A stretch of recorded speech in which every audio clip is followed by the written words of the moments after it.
Bonsoir, bonsoir, bonjour, c'est Congo News 24.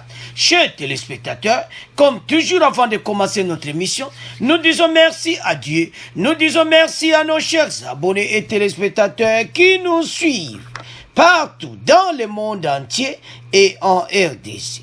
Chers téléspectateurs, soyez les bienvenus dans notre émission Otosola Masolo, la République démocratique du Congo. À la une, chers téléspectateurs, arrestation de Tchalamwana. Tchalamwana ozare bande konangai. Donc, bakangiye, censure, abimisi nzembo, sans que il kana censure alors ozare. Toko développant ensemble bande konangai.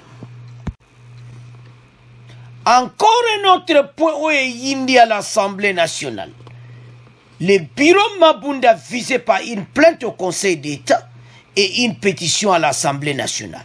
Bande konanga, dossier oye umela banda kala. Lelo, Masolo et Bimi. Eza somme, boko yoka. Comment pétition niveau nini komi, parce que pétition basala wokala. Mais, tozo loba e indeli. Olongoli Jean-Marc Kaboun, yope ozolongwa. Ezaya koyinda, esi yindi. Alors, chers téléspectateurs, émission oyo bandi konangai, ba point ezasom. Toko banda d'abord ya Janine Mabunda. Bandi konanga, la présidente de l'Assemblée nationale a un problème sérieux. Parce que pétition et salami contre Janine Mabunda. Alors, pétition na bande konangai ezaya kala. Et bendi ba dernier des dossiers lokola tokoloba awa. Bato a FCC ba lobio ba futi batu mongo po basa la pétition wana. Le bureau Mabunda visé par une plainte au Conseil d'État et une pétition à l'Assemblée nationale. La présidente de l'Assemblée nationale, Janine Mabunda, et son bureau sur une chaise éjectable. Bande kobo landa. Ba komi na chaise éjectable na tango tolo ba awa. E indeli bango. O baloba ka e indeli Mabunda. Omoni dans la vie, makamoto sala kezongaka.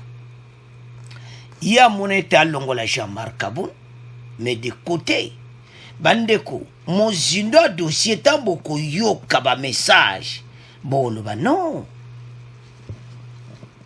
Ce n'est pas possible.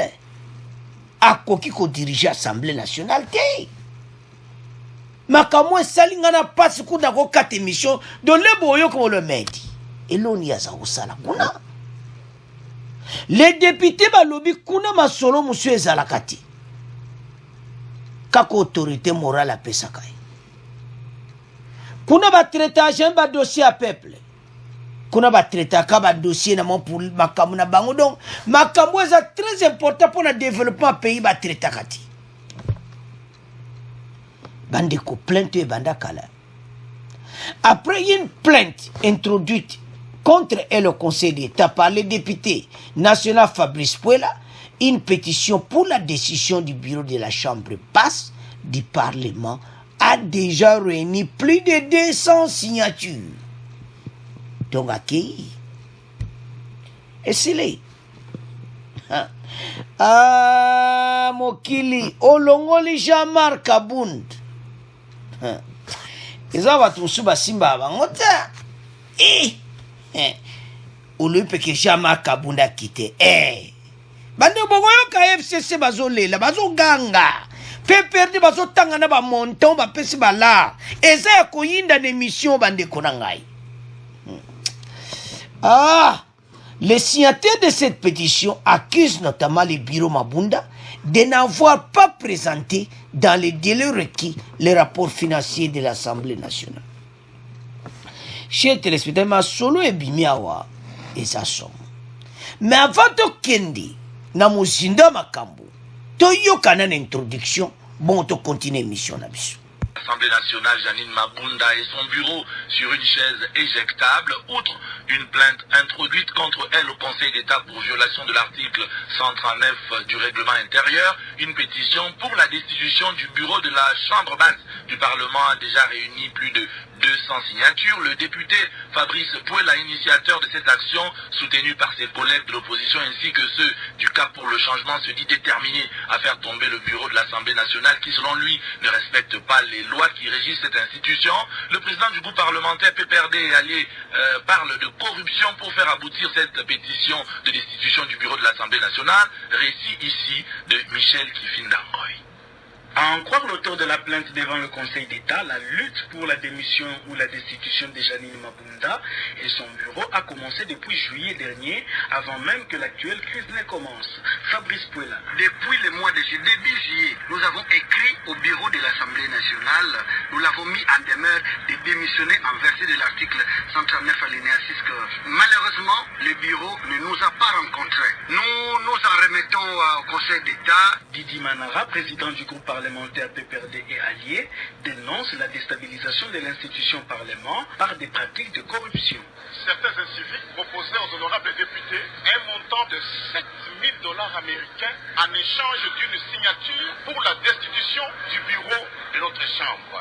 Multipliez les 7 000 par 500 députés, ça fait 3 500 000 $ américains qui ont été déboursés parce que certains collègues ont eu ça et nous avons des preuves. Interrogés, certains députés de l'opposition se disent étonnés que le FCC dénonce aujourd'hui une pratique qu'il a entretenue durant plusieurs années. Le député Jérôme Lusenge précise avoir apposé sa signature à cette pétition, notamment parce que Janine Mabunda ne respecte pas le président de la République. Gratien de Saint.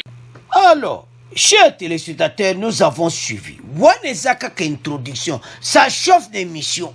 Bokoyo kane bazukoloba. Donc batu do bazon FCC donc Moboulou et Koti. PPRD bazako ganga. Ba le batangi na ba montant ba pesi ba député. Omoni makambo. Bo foti ba député ba mbongo. Pona kolongola Jean-Marc Kabund. Et maintenant les mêmes députés ba zimbongo pour balongola yo. Est-ce que vous comprenez? C'est bizarre. La situation est abouie. Janine Mabunda a d'abord capable de diriger l'Assemblée nationale. C'est-à-dire, bazo traité pena ba dossier mbokati. Il n'y a pas assez. Oyo etali pena ba dossier ya mboka. Pona mboka est avancé. Kuna makambo wote ngankati ba traité. Janine Mabunda zo traité ba vrai dossier ti. Ndeko tala état de droit ko ese état de droit. Nde bozo yo kana ke bakangi tiala mwana. Tozo ya nango azana aner akonko samba. Abuki mibeko. Mais tozo ya na pointe niko bebisa ngoti. Alors situation Mabunda comme plus pire. Pire ou le pire. Pourquoi tu le vas bon? Parce que naba député à bangomo bata FCC. Tu sais binote. Makambo balo qui déjà. Igno sacré na kute bani musalate. Déjà Mabunda longo. Bozomo makambo ngoti. Es mo pepe makasi ezakoya. Bande konanga. Mo pepe wana. Mo pepe asika.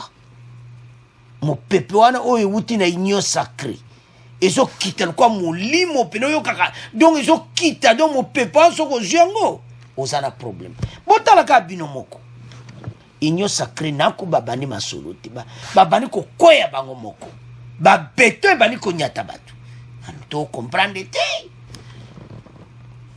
Mabunda na bureau na ye makambo monsieur bimi kuna paraît-il na musala na ba famille biologique batondi na kata bureau Mabunda. Mais on imagine ce qu'on a famille biologique ata moko balobi na kata bureau assemblée nationale na administration ba famille biologique et puis ba poste ba tchatchaka bata FCC ba dossier bazo traiter ba dossier mbokati ba dossier so ekoti kuna evande elali na musu ezopola. Alors ba député ba mettre au travail boete. Tous hommes ma pays na kufa. On ne traite pas les dossiers pour le peuple congolais. Donc soba ke kuna ya beti martonae dossier kingankati eleki masolo musu eleki oyo kutezana rapport économie pena mboka bazo traiter yango biso batutolobi te boko yoka biso te ndeko nanga eza mawa. Je me demande ce qui batu oyo bazape na bandeko na biso. Oui, ça fait et ça la moi doute bandeko nanga. Même moi j'ai peur. Vous vous rassemblez à l'Assemblée nationale et vous ne traitez pas les dossiers du peuple congolais. Le peuple oiseau crevé dans la rue, le peuple qui vit avec $1 dans mon colopoalia, ce peuple-là, vous traitez ma dossier na bangote. Vous tala kaka o abinomoko. Et puis Mabunda travaille sous ordre Yakingankati. Ce qui est grave. Bah secret dévoilé une émission.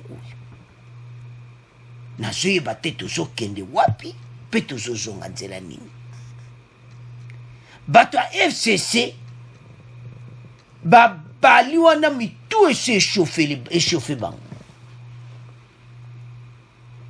Union sacrée nan koute ete to komi président Assemblée nationale zo la destitué. Parce ba siantire koki. La même chose au basala kena Kaboul et maintenant il le colaza président il faut le capé na conseil d'état.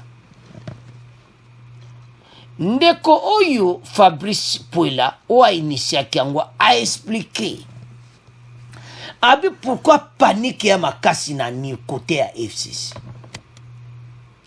Alors que sa procédure normale pour mboka etambola. Que ce que ça la mosala banté ou bien mabe ba ko tia pétition contre lui. Ou est une vraie pétition parce qu'il ne travaille pas. Mais où est Jean-Marc Kaboun et Zalek qui vraiment fabriqué par FCC. Tant que fabriqué on peut Jean-Marc Kaboun dans la Liban, beaucoup de gens peuvent tanga combiner bande konanga. Quand ils sont fabriqués que Jean-Marc Kaboun dans la Liban, bah mona qui voilà. Maintenant tu peux traiter ba dossier na biso. Loi mina ko sakata ekoleka lele kena na poubelle. Tebisa bino ke mina ko sakata za na poubelle. Yemo ministre de justice a Djinganda. Bako remplacer pe ministre de justice te. Et puis bientôt l'union sacrée. Toye bandenge nini bako nager. Bandeko na mokolango. Futo tia ba caméra ba zoom moko dezo benda batu. Ne bazo nager mokolango. Mokolo l'union sacrée kobima. Eza ya koyinda. Esi yini déjà koute se bandi. Parce que Mabunda déjà ça na problème sérieux. Etikali tambwe mwamba. Union sacrée nanu yete batu babani ko pakata bambangu. Batu babani ko panzana. Pour monaki. Le président Félix aza mwana nzambe. Tala makambo ya bande konanga pétition bakotsa banda ji. Metalere yokotoka. Alors sans plus tarder, to yoka ndenge chauffé. Bongo to continue mission na biso. C'est à notre thème de ce soir, Floribert Mboma depuis Kemenadi. Je suis pour le départ de Mabunda car elle n'est pas au service du peuple congolais, mais plutôt au service de son autorité morale. Marc Grégor Prosper Joël dit les allégations du président du groupe parlementaire PPRD n'ont aucun sens. Initier une pétition contre un bureau qui a violé délibérément son règlement intérieur ne peut en aucun cas faire l'objet de ce genre de chantage. Lorsque son groupe parlementaire avait signé la pétition initiée par l'honorable Jean-Jacques Mamba du MLC pour destituer l'honorable Jean-Marc Kaboun, est-ce qu'il y avait eu objet de quelconque corruption, s'interroge-t-il. Etienne Kalonda dit « Je suis bien persuadé que Fabrice Pouela est bel et bien manipulé par les cadres pro-tshisekidistes de l'UDPS. Vu la tension politique actuelle, il est pour Mabunda Sekete, Jean-Jacques Mamba pour Kabound. Cédric Van Omboum dit cherchons l'essentiel. Gracien de Saint-Irachan, député national élu de Bouniaville dans la province de l'Ituri, cadre du regroupement politique MS, et vous soutenez la pétition contre le bureau Mabunda. Pourquoi une pétition, tout de suite une pétition pour faire de maître tout un bureau? Est-ce juste pour non-respect de l'article 39 de votre règlement intérieur de l'Assemblée nationale? Bon, il faut tout simplement se calmer. Moi, je ne sais même pas pourquoi le bureau de l'Assemblée nationale ou bien le FCC est en train de s'agiter.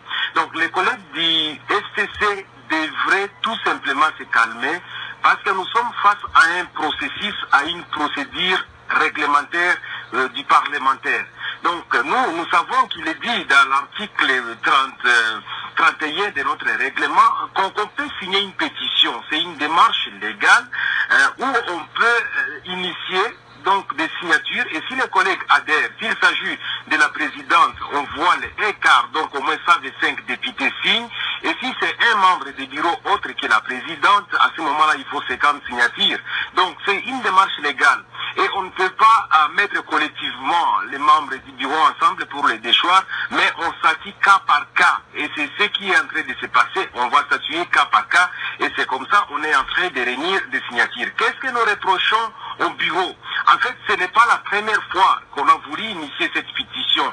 C'est presque une 4e fois parce qu'il y avait d'autres pétitions qu'on initiait, mais sur base de concertation, ensemble, on cherchait des terrains d'attente, on laissait tomber cette pétition en donnant des reproches, des observations au bureau de l'Assemblée pour qu'il y ait changement.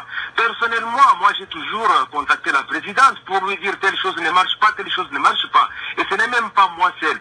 C'est beaucoup de députés qui passent par le bureau et qui donnent des conseils. Mais malheureusement, quand on trouve à un moment donné que les observations ne sont pas suivies, ça donne lié à des problèmes. Qu'est-ce que nous reprochons au bureau? Je vais aller directement dans la matière pour que on ne prenne pas trop de temps. Allez-y. Vous savez, nous avons le devoir d'être députés. Donc nous sommes des députés élus par la population. Sur base de l'article 101, nous représentons la nation et nous avons ces mandats-là. Alors, nous avons notre pouvoir constitutionnel au niveau de l'article 138 où nous devons avoir des moyens d'information et de contrôle de l'Assemblée nationale, parce que nous sommes de l'Assemblée nationale bien sûr, nous devons contrôler les gouvernements, nous devons contrôler les entreprises publiques et nous devons contrôler les établissements et services publics. Alors tout ça est connu, honorable. Qu'est-ce que vous reprochez concrètement à Madame Mabunda et à tout son bureau aujourd'hui? Monsieur le journaliste, je suis en train de le dire. Donc je l'ai dit, nous avons ces pouvoirs-là. Alors, si jamais on ne sait pas contrôler les gouvernements, on ne sait pas contrôler les entreprises publiques, ni les établissements et services publics, à ce moment-là, on n'est pas député. Nous sommes en train de dire quoi? Il y a plus de 50 initiatives parlementaires qui sont bloquées. Je pense que la population qui nous suit à ce moment sait qu'il n'y a jamais eu de débat sur le développement de ces pays. Il n'y a jamais eu de débat sur la corruption qui est en train de ronger le pays. Il n'y a jamais eu de débat sur des fraudes ou des questions d'enseignement. Aujourd'hui, on ne paye pas les gens. On n'a jamais eu de débat sur les fonds de développement du pays, mais sauf des débats sur des règlements de comptes individuels, soit des positionnements politiques. Donc, en bloquant les initiatives parlementaires, à ce moment-là, vous ne voulez pas que les députés puissent contrôler l'État congolais. Et c'est normal qu'on arrive à des corruptions et qu'on arrive à des fraudes et qu'on arrive à des personnes intouchables qu'on ne peut pas saisir, même interpeller. Parce que nous avons des questions orales, écrites, des questions d'actualité, des interpellations, des commissions d'enquête, des auditions par des commissions. Mais quand vous évaluez, vous trouverez que tous les députés, et ce ne sont pas seulement les députés de l'opposition, que ce soit les députés du FCC, du CACH et même de l'opposition, se plaignent parce qu'ils ne sont plus considérés et là, on ne peut pas travailler à tant qu'assemblée. Et la population se moque de nous, ils disent mais vous êtes quel genre de député parce que vous ne faites rien. En fait, nous ne faisons rien. Pourquoi? Parce que c'est le bureau qui est en train de nous bloquer. Il y a aussi la violation des règlements intérieurs par le bureau de l'Assemblée nationale. Violation des procédures parlementaires. Vous trouverez que parfois, on est en train d'utiliser abusivement des motions réglementaires. des motions qui ne devaient pas perturber la séance, mais on va l'utiliser. Mais si nous allons même dans les cadres financiers, il y a une gestion catastrophique de la situation financière de l'Assemblée nationale. S'il faut aller dans la gestion du personnel, il y a un problème avec la gestion du personnel administratif, les personnels politiques de l'Assemblée nationale. Plusieurs membres des familles biologiques et politiques qui sont au bureau de l'Assemblée nationale aujourd'hui. Il n'y a pas de nomination au sein des cabinets, mais on est en train de faire des choses qui n'est pas de la population. Donc ça veut dire qu'il y avait un problème. Alors, chers téléspectateurs, nous avons suivi. Donc, cas par cas, bazotala. Bango bazako s'agiter. Bayebi basalaki Jean-Marc Aboun. Lelo bakumotanga na nombre bambongo. Ki bambongo e ba calculer ba dollars ezo pesama. Bande konangai. Batu oyo biliaki bango bikoki. Baza mena bureau Mobimba. On va balayer les bureaux de Mabunda. Ils vont quitter l'Assemblée nationale. Bakoki les sociétés. Ils ne traitent rien. Et donc, salinga mawa, na makambo oeza, ba dossier oyo important, fallait batala kanguti. Boyoki ba commentaire bande kona mususu ke yazawana pona Kabila, autorité morale na bango, et tout ça. Pays tous tambola, nous avons quand même une constitution où il fallait te suivre. Donc, quand il y a une constitutionnel, bazolanda procédure. Et ça, cas par cas, donc, le conseil d'État déjà va traiter. Donc, départ à ma bunde comme imminent. Donc, Mikoloka Kwezoya, donc avant même l'union sacrée, comment mon PPC zui. Mon pépé union sacrée zamakasi. Nanu kote bimite déjà. Ba tete ba comme quoi ba tete assemblée nationale. Donc ya onto lo ba ketina kuta ba dissolution zate pour bateau boule sili. Bande konangai les bateaux baso pesa ba commenter bola na une émission passée. Nous étions clairs dans les kamu ya muzito. Bateau na ba kopesa to conseil ti. C'est la même chose dans FCC. Basana un mot à dire t'es pas congolais au bako yoka moto à FCC. Bango balian pour maintenir pouvoir là-bas. Quand tant ba décision qui Jean-Marc Aboun, il croyait que maintenant to juma camion sona maboko. Moto a caché za soutien la présidence. Alors bisomoko to doit aider en otage. Alors que inyo sakra zakuya. Malembe. Nazakoya. Bamona kamo bou ino sacré. Oh. Donc FCC bazo comprendre makambo ti ke zanzambe. Ma be bazo sala batizo zongela bango. Mabunda zo croate lelo longola ki Jean-Marc Aboun. Azo croate ke yeba ko longola yi. Bande ko ngai. Igno sacré comme vérité. O ezali pour l'axabino. Pourquoi tozolo babou? Sur les 200 signatures bozomona, bato FCC ba signé pour Yalongo. La majorité. Et puis bato FCC banani ba vrai ba congolais. Parce bazo kenena bas ba kenon pe igno sacré. Balobi so ba ken Assemblée nationale do ba dossier ba traiter katia ba congolais. Makaboza très important pour le développement mboka mabunda tia konte na ordre du jour. Kuna ba tonsi na ba famille biologique na kata ba bureau kuna. Alors, il faut évacuer le bureau Mobimba. Donc le bureau Mabunda visé par une plainte au Conseil d'État. Plus de 200 signatures et ça déjà prêt pour Mabunda à quitter l'Assemblée nationale. Mabunda, en tout cas, comme chômeur. Nandenga mabeti. Boulot ne sibi. Pour 200 signatures. Nazomande no ko vivre, on survivre. Et puis, ce qui est grave, la majorité bata FCC moutou ba signé. donc bata PPRD ka mutu ba signé kiti mais bata FCC mutu ba signé ki départ na donc les mêmes bata FCC wana baza bato bayaki na plateforme bayo comprendre masolo côté eza black tika to katsa na ngambo afati beton kona tozwa masolo pasa weloko eza te bazo vivre na FCC na ba mot d'ordre parlement ba commission lokola ba affaire privée bandeko bato bazo saka na assemblée nationale obo saka na pays la chambre basse parlement bato bazo zwango lokola loko moboy. Vous avez suivi bandeko na ngai yango ndeko na le mais pourquoi baza ko s'agiter?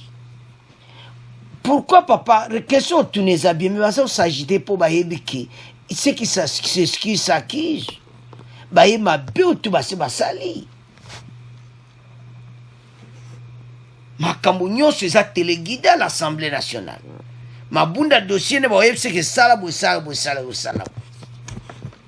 makambo bien ba mema te ba mema makambo ko loi mina ko sakata baye ba chauffer bato la fin ya parlement oui inoro bazana place ici na société congolaise mutu mote à cause de son confiance ya FCC donc ndeko nanga sozo ka émission za muta FCC erango bendana awe loko lisu ezati et comme ka posa pamba kopal passe déjà comme longola ba Janine Mabunda donc il n'y a rien là-bas. Et puis sur les 200 signataires, la majorité des signataires ce sont des membres du FCC. Et qu'est-ce que Mabunda va dire? Il n'a rien à dire. Abanga chef de l'État. Le Biwana. Mabunda ne respecte pas les chefs de l'État, les garants de la nation. Acte nyonso azosala azo se poser ayebi te ke kobalukela ye car le peuple congolais est derrière Fachi si tu accomplir mission oyo tozala posa nango à vous de commenter totiki premier point na bino tokomoleka na deuxième point tiala mwana eyindi.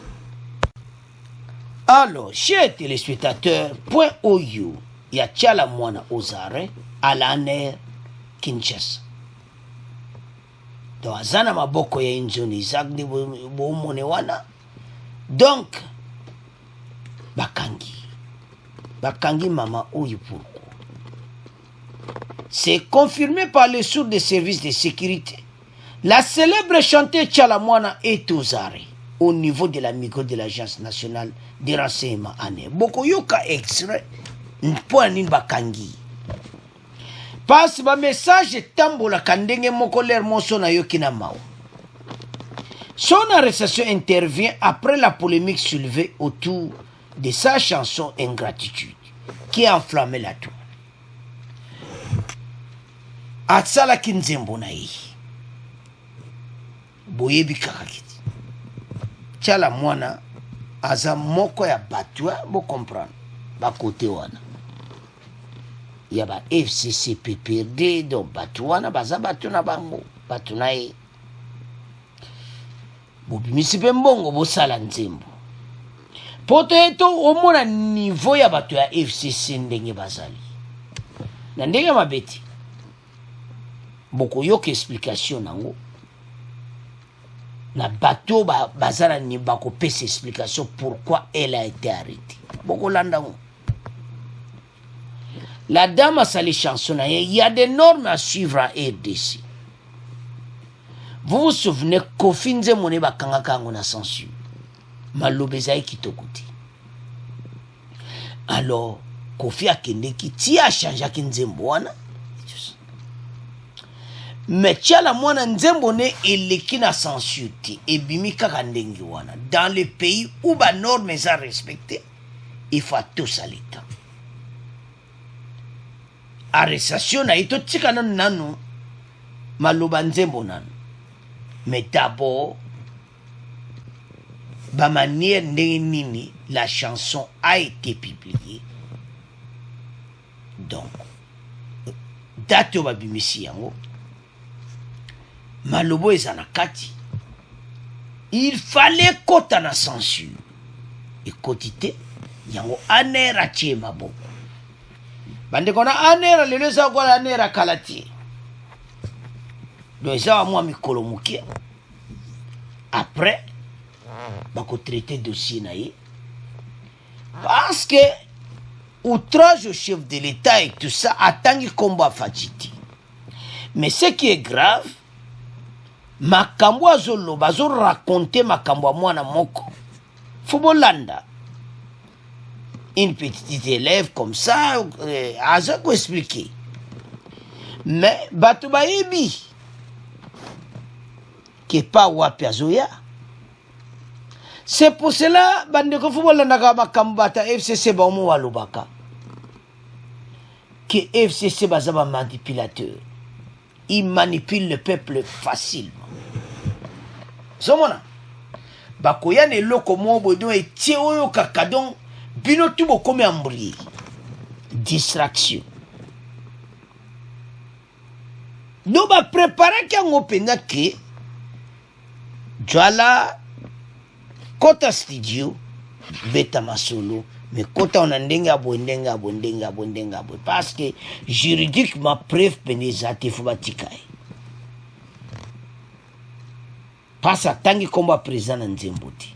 Mais la façon dont Nzembo ane salamaki, n'a pas circonstance oyo actuelle, et moi ne clairement qu'elle a été manipulée, na batumoko, soi-disant, o balinga mboka oyo tambolati. Koya ko sala ba distraction, en tout cas bateau baza danser, bata FCC. Donc, yangwana ko bateau tika kakabakindi. Botana tan oyo na mama pechala bambongo ba ko pesa pe lekino kaka boy o tia Nzembo mbala moko don eko betati Nzembo ne ko bete suna RDCT. Réponse est claire. Elle n'a pas suivi les normes où ils en a RDC mibeko. Que il faut les canaux censure. Alors,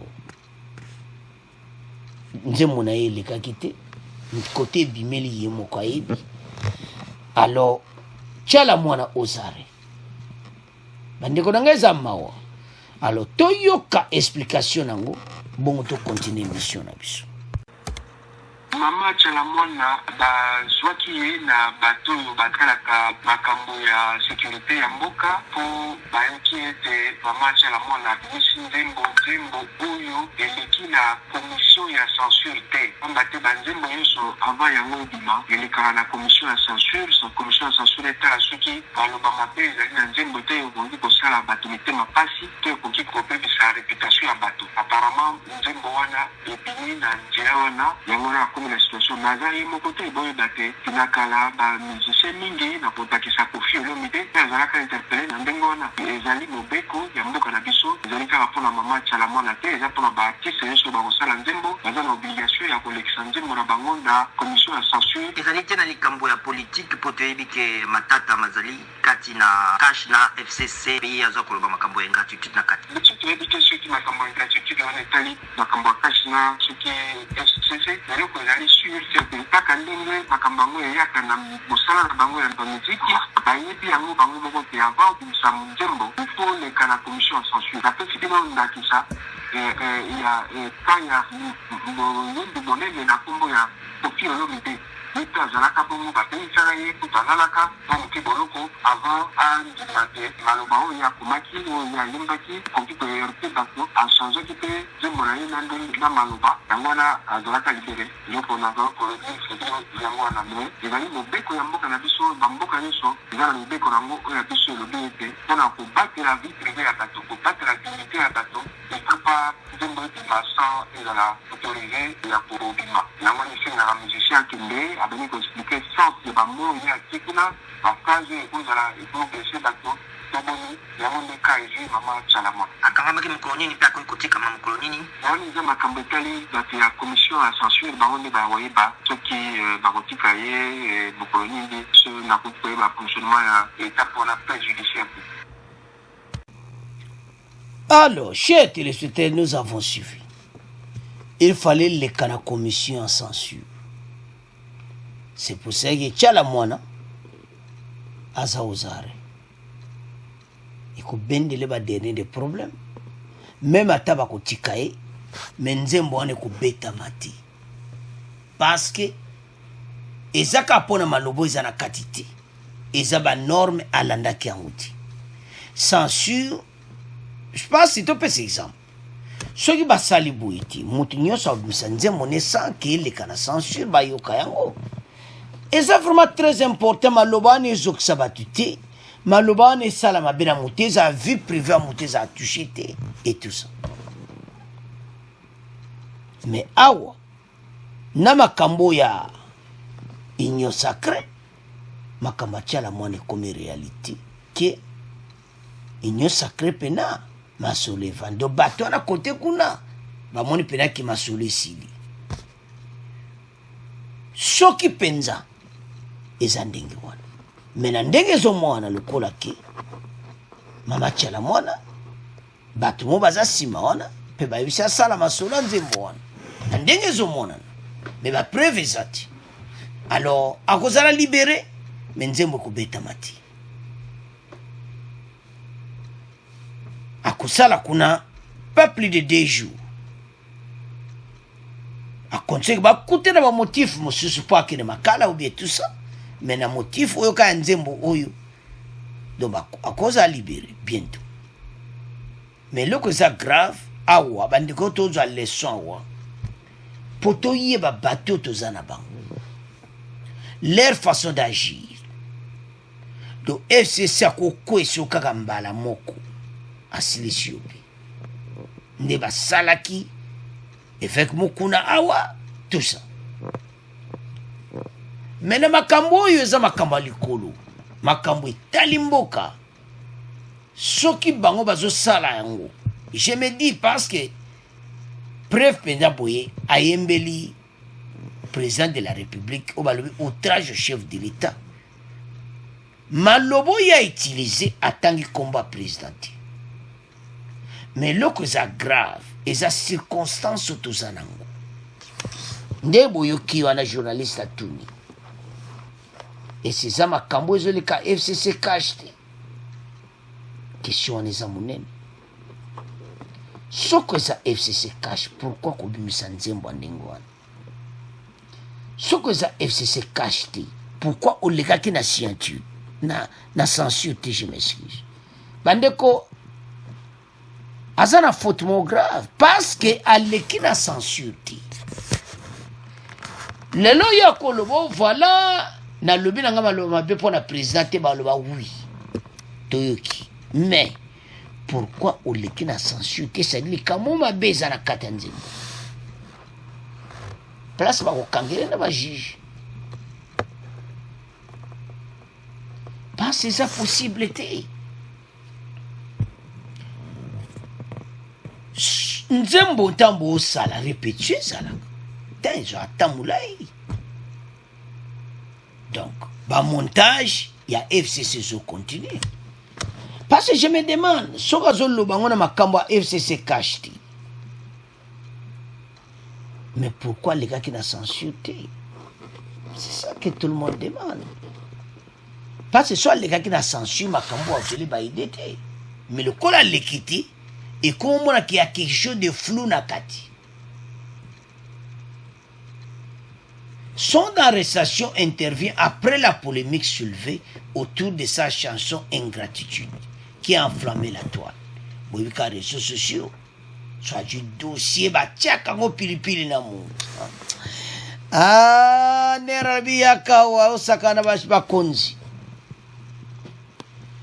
pas à très proche il y a la Kabylie et tout ce monde mama tchala mwana monde nyonso ayebi yango au monde ba citation oyo mais koya bimisa nzembo bona moment oyo bizomona clairement asalaki yango alobelaki yango na chef de l'état. C'est pour ça va confirmer ngo ndenge wana mais aloko osala biloko ndenge wana te Mama Tchala oza congolaise bokangami sikoyo na bapaya wana bapesa mbongo Mama Tchala mwana totala intere ya mboka soki vraiment eza ndenge wana totika kosala makambo ndenge wana. Alo bandeko na ngai eyindeli bango même na makambo nyonso ya une chose opoto conclure point oyo eza que soki bata FCC baza nsima ya nzembo wana ezomona clairement ke masolo na bango esili faut babendana, il n'y a rien. Et comme temps oyo bana mboka ba récupérer mboka na bango parce ba on confisé kana makambo ko tia deso zamba bande ko ngai kote fatia zo bon samboka kote bâtiment bazo se préparer makambo ezangati botala bino moko passeport tolo ba pona passeport batiango nas $99, de à peu près $100. Quel joie pour les Congolais? Hein? Passeport est acquis dans les $200. Donc, tu peux à moitié prix. $99. Donc, à peu près $100. Les retours à la normalité. Donc, Moutinho se sukoyo à quel kodja passeport. Alors, chers téléspectateurs, bateau yo ba Pepsi mboka ba komo luka ba nzela ebele siko ba komo kende sima ba musicien pona ka uchani mani pona ko manipuler pe.